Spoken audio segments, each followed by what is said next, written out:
Suicides पहले की अपेक्षा में आजकल बहुत ज्यादा होने लगे हैं सर। आधी समस्या तो आपकी बात बताने से ही सॉल्व हो जाती है। अगर मेरे इवन स्कूल्स में भी ऐसा होता है कि कई टीचर्स हैं, किसी ने कोई फुलिश क्वेश्चन कर दिया स्टूडेंट ने, तो उसको डांट के बिठा देते हैं। That's the worst thing they do. आप सब ताजुब रहेंगे सर, इंडिया में अराउंड 80% ऑफ द एम्प्लॉइज, ठीक है, जो किसी भी ऑफिस में होते हैं, उनका ऐसा मानना होता है कि they are underpaid and they are not at the right place जो उनकी काबिलियत के हिसाब से उनको होना चाहिए।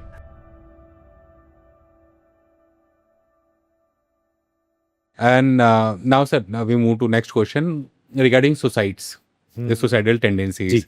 I have spent some of the good time in anti-Naxalite belt, sir, during my tenure, around 5 years, and 1.5 year, one year around something in J&K.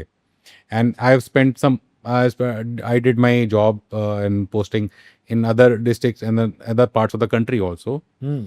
In my profession, in forces, I talk about all kinds of forces. ठीक है. There's an enormous pressure on जवान, जो lower level का, जो सबसे last जो कड़ी है हमारी जवान पे आके टिकती है, सिपाही, हवलदार और जो ORs होते हैं, अदर रैंक्स बोलते हैं उनको।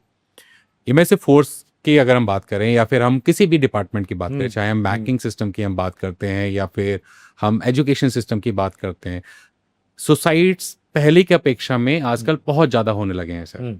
एंड इसका एक काफ़ी बड़ा रीज़न ये भी है कि डिस्ट्रैक्शंस बहुत सारे हो गए हैं और मोबाइल और एडवेंट ऑफ टेक्नोलॉजी भी हो गई है। तो मेरा सवाल सर बहुत सीधा है कि एज अ जो पॉलिसी मेकर, जो ऑफिसर होता है, जैसे मान लीजिए एक पर्टिकुलर डिपार्टमेंट का जो हेड है या कोई एक यूनिट का हेड है, उसके यहाँ पर अगर कोई सुसाइड होता है, ठीक है, तो जो एक डिमोटिवेशन और जो पैनिक क्रिएट होता है, जिसकी चर्चा लोग करने से डरते भी हैं, उसका स्टाफ जी, तो as a head what practical steps they should take on the first instance जब उनके डिपार्टमेंट में, उनके ऑफिस में या उनके सराउंडिंग में अगर कोई सुसाइड होता है, तो it's what's a clear message to them. बहुत ही अच्छा super duper question, thank you. It's a very sad set of affairs. कोई भी सुसाइड होता है तो वो आदमी तो जाता ही है, उसकी फैमिली भी उसके साथ डिस्टर्ब होती है, ऑफिसर्स डिस्टर्ब होते हैं। तो सबसे पहली बात तो ये कि mental health is a real important issue now A days. कोई डिप्रेशन में है तो उसकी हंसी नहीं उड़ाई जाए, ऐसा माहौल बनाना पड़ेगा आपको डिपार्टमेंट में। आपको जैसे मैंने बात किया कि ऑफिस में भी आजकल काउंसलर्स रखने लगे हैं वो, और बिल्कुल शर्म नहीं करनी चाहिए। मुझे अगर कोई फैमिली की भी प्रॉब्लम है, रिलेशनशिप्स की भी प्रॉब्लम है, मेरे बॉस से ही कोई प्रॉब्लम है, बॉस से प्रॉब्लम होना कोई पर्सनल प्रॉब्लम नहीं रहती, तो मेरे को जाके इतना हुक होना चाहिए कोई कंपनी में कि मैं वो काउंसलर से बात कर लूँ। कई बार कई ऑफिसेज ड्रॉप बॉक्सेस बनाते हैं, आपने देखा होगा कि if you have any problem, आपके जो कंसर्न है उसको रेज करिए, ड्रॉप बॉक्स में डालिए, हम उसको सॉल्यूशंस निकालेंगे। फिर एक ओपन माहौल रहना चाहिए, हियरार्की नहीं होना चाहिए। मैं इतनी बुक्स पढ़ता हूँ, एक आइडियल मैनेजमेंट वही होता है कि जो टॉप का बॉस है और चाय सर्व करने वाला भी है, उसमें कोई गैप नहीं रहे, उसको बड़ा वो रिस्पेक्ट से बात करे। तो हियरार्की ख़त्म करना चाहिए।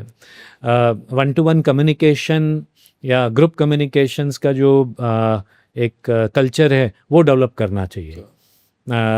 ऑफिस पॉलिटिक्स जो कि बड़ा इम्पॉसिबल है रिमूव करना, पर जो हेड है उसको ये कोशिश करना चाहिए कि he should make the bridges rather than break the bridges. तो वो ब्रिजेस बनाए, वो ऐसा माहौल बनाए कि अगर उसको कोई बुली कर रहा है, उसको ऑफिस में कोई प्रॉब्लम है, पर्टिकुलरली जो नए कलीग्स हैं, दे आर इनएक्सपीरियंस्ड, तो उनको डांट डपट नहीं होए, उनकी प्रॉपर ट्रेनिंग की जाए।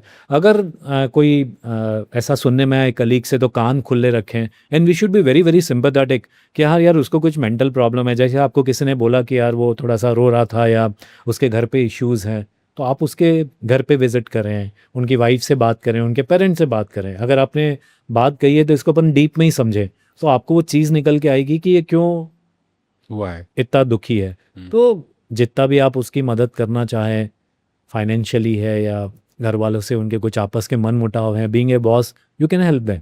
यार कोई बात नहीं, मैं इसको समझाता हूँ या मैं आपके पेरेंट्स को समझाता हूँ या वाइफ को समझाता हूँ, तो मुझे लगता है 90% प्रॉब्लम्स तो यू विल एग्री कि यही इशू सॉल्व हो Actually, जाते बहुत हैं। सही आपने अभी बिल्कुल। पॉइंट की बात की रिगार्डिंग कम्युनिकेशन। Absolutely. तो हमारा ऐसा मानना है सर कि आधी समस्या तो आपकी बात बताने से ही सॉल्व हो जाती है। अगर मेरे अंदर कोई परेशानी मेरे को क्या घर बात है। परेशान कर रही है बहुत समय तक, जी।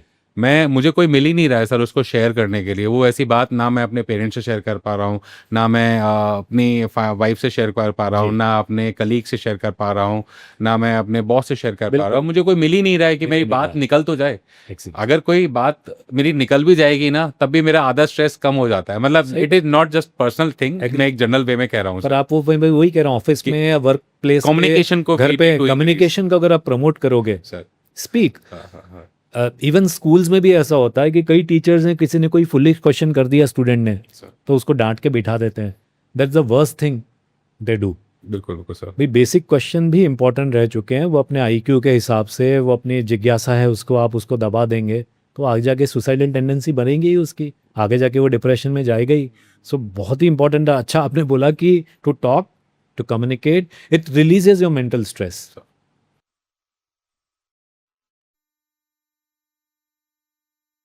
And in fact there are some studies sir, during this research हम लोग को थोड़ा बहुत पता चला है इसके बारे में कि इंडिया में आप सब ताजुब रहेंगे सर, इंडिया में अराउंड 80% ऑफ द एम्प्लॉयज, ठीक है, जो किसी भी ऑफिस में होते हैं, उनका ऐसा मानना होता है कि they are underpaid and they are not at the right place जो उनकी काबिलियत के हिसाब से उनको होना चाहिए।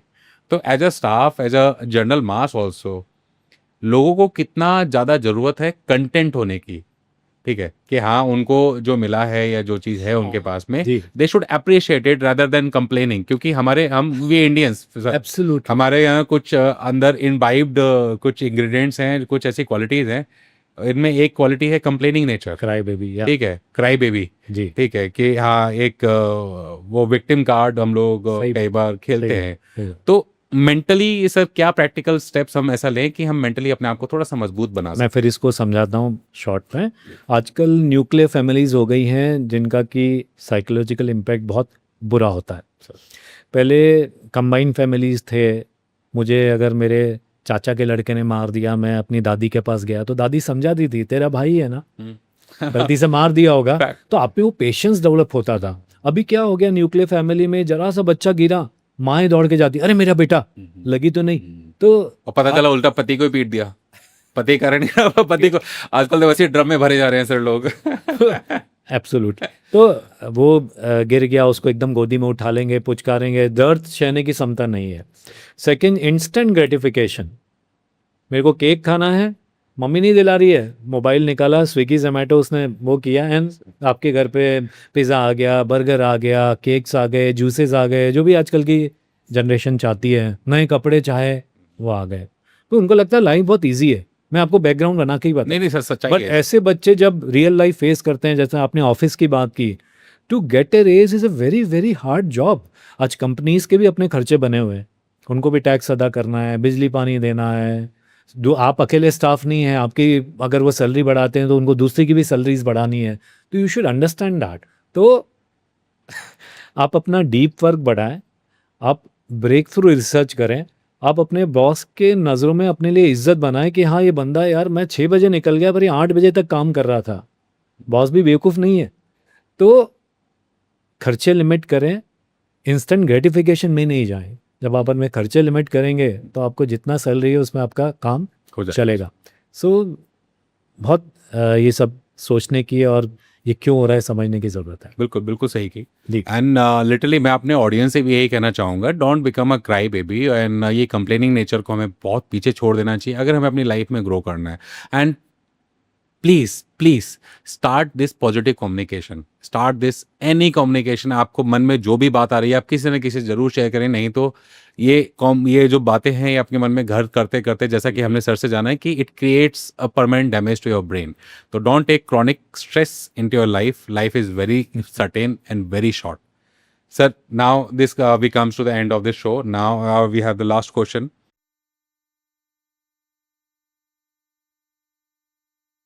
जैसा कि आपने देखा sir during our Covid this जी। पूरा टाइम कोविड फेज जो हमारा था 19 से लेके जी 2 साल 3 साल जो भी चला sir, it was a bad phase या it was a bad phase sir. हमने उस दौरान मेडिकल शॉर्टेज, मेडिकल इंफ्रास्ट्रक्चर की कमी का तो हमने सामना किया ही किया। हाँ ठीक है, बिल्कुल। वर्ल्ड ने बीमारी से पूरा दुनिया बीमारी से तो अलग लड़ी है, लेकिन उससे ज़्यादा जो उस टाइम पे जो लड़ना पड़ा सारी सरकारों को, हर एक कंट्री की सरकारों को, that is from infodemic. Information का जो मिस इन्फॉर्मेशन का जो इतना एकदम बाढ़ आ गई थी सर उस टाइम पर कि ये फलाने मास्क ऐसे हो गए, ये फलाना सैनिटाइजर सही ऐसा बात हो है, गया, सही बात। या इतनी ऑक्सीजन शॉर्टेज होगी Shortage। During corona second wave, वो एक Panic- जबरदस्ती का panic create पैनिक करता है क्रिएट वो। करने का था सर। Absolutely। तो आजकल के इस वर्ल्ड में इतनी ज़्यादा इम्प्रैक्टिकल एडवाइजेस हैं या मिस इन्फॉर्मेशन है, जी तो आजकल के समय में what is your practical advice to all kinds, all parents and professionals? मैं यहाँ से 2 लोगों की बात कर रहा हूँ सर, पेरेंट्स की सर। खासकर एंड प्रोफेशनल्स की सर। जी। उनके लिए क्या प्रैक्टिकल एडवाइस है कि पहला तो कि how they should keep away themselves from all those misinformation, हाँ। And how to stay happy या ठीक है for a short period of time at least. Yes. अब ये जो सोशल मीडिया है ये प्ले करता है एल्गोरिदम्स में, जैसे आपने बताया। तो आजकल लोगों की क्या आदत हो गई है, जैसे ही हेडेक हुआ, सिम्टम्स है, वो उस पर डालेंगे। तो आप गूगल पे भी डालोगे और आप फेसबुक ओपन करोगे ना, तो वो हेडेक्स के जो भी ज्ञानी लोग बैठे हैं वो अपना उस पर देना चालू करेंगे कि आपने गूगल पे कुछ सर्च किया है, एंड वो बिल्कुल फिर वही चीज़ें आपको दिखाने लगता है। दूसरी चीज़ इसमें मिस इन्फॉर्मेशन फैलती है। दूसरी चीज़ है कि आप काफ़ी आपके हथियार डाउन रहते हैं जब आप कोई फ्रेंड से बात करो। तो इंटरनेट में आपको फ्रेंड से ही आपने बात कर ली तो बोल देगा अरे यार ये नहीं यार, सर दुख रहा है ना, तो प्याज का जूस पी ले। अब चूंकि आप मेरे फ्रेंड हो हाँ हाँ, तो मैं उस बात को विश्वास करूंगा, पर वो मेरे लिए गलत है। फिर कई लोग अपने इंडिया में बोलते हैं कि सब्जी वाला भी बहुत बड़ा डॉक्टर है, रिक्शा वाला भी बहुत बड़ा डॉक्टर है। तो आप हर एक से अपनी प्रॉब्लम पूछोगे, शेयर करोगे, तो हर एक आदमी के पास एक नुस्खा है। तो वो एक प्रॉब्लम है सोशल मीडिया की। तो सबसे इम्पॉर्टेंट है कि आप जिससे भी सलाह ले रहे हैं उसकी डिग्री देखें, उसके क्वालिफिकेशंस देखें, किसी भी फील्ड में, जरूरी नहीं कि डॉक्टरी में ही है। आप कंटेंट क्रिएट करते हैं तो आप उन लोगों के पास जाएं कि जिनके अच्छे रिव्यूज़ हैं या जो अच्छी टेक्नोलॉजी यूज़ करते हैं, जिनके नाम है, you know that what I am trying to say. अब पैसा बचाने के चक्कर में आप एक विशेषज्ञ के पास नहीं जा रहे तो वो मिस इन्फॉर्मेशन कितनी भारी पड़ेगी। आपने हेडेक्स के बारे में बोला, अगर उसको ब्रेन ट्यूमर है और वो इलाज ले रहा है कुछ भी आयुर्वेदिक, स्टीव जॉब्स का एग्जाम्पल है, उसको पेंक्रियाटिक कैंसर था तो वो इंडिया आया, इंडिया में आके उसने कुछ आयुर्वेदिक होम्योपैथिक इलाज लिया। मैं सब विधाओं को रिस्पेक्ट करता हूँ, पर समहाउ वो डिजीज़ बढ़ गई। उसने कहा मैं एलोपैथिक इलाज नहीं लूँगा, जबकि अमेरिका में डॉक्टर्स ने बोल दिया था उस वक्त कि ये न्यूरोएंडोक्राइन कैंसर बहुत आगे स्टेज पे, इसको आप ऑपरेट कर लो तो आपकी लाइफ प्रोलॉन्ग हो जाएगी, और उसने नहीं माना। तो ये मिस इन्फॉर्मेशन थी। तो आप एक सर्टिफाइड विशेषज्ञ के पास जाएं जिस भी फील्ड में आपको प्रॉब्लम है, वो सबसे इम्पॉर्टेंट है। पेरेंट्स के लिए ये बोलूँगा या लोगों के लिए कि कोई भी हेडेक होए, चक्कर आ जाए, कमर दर्द है, सीधा केमिस्ट के पास जाके दवाई नहीं लेना, क्योंकि वो केमिस्ट को खुद को नहीं मालूम कि वो क्या ट्रीट कर। हाँ, तो लोग आधे सर, मैं यहाँ पे तो सर मेट्रो सिटीज़ में तो तब भी लोगों में काफ़ी अवेयरनेस है, नहीं तो सच बता रहा हूँ सर, आप अगर थोड़ा सा रूरल साइड में आप चलेंगे ना, जी तो chemist are the main doctors of that particular society. Doctors बिल्कुल बिल्कुल वो लोकल लैंग्वेज बोलते हैं, मीठी बातें करते हैं, पर वो पेशेंट ये नहीं समझा कि वो 2 पैसे बचाने के चक्कर में कई केसेस में कितनी गंभीर उसके परिणाम हो गए। वो पैसे हम देखते हैं और वेस्ट करता है वो। पर अब होता क्या, अनफॉर्चुनेटली वो पेशेंट फिर सीरियस होकर बड़े शहर आते हैं और फिर हमको ट्रीट करना पड़ता है। सर नहीं, एकदम सही कहा आपने। एंड इसमें सर एक थोड़ा सा इसमें और बहुत इंपॉर्टेंट, क्योंकि you are the most credible voice right now at least इस टॉपिक पे बात करने के लिए,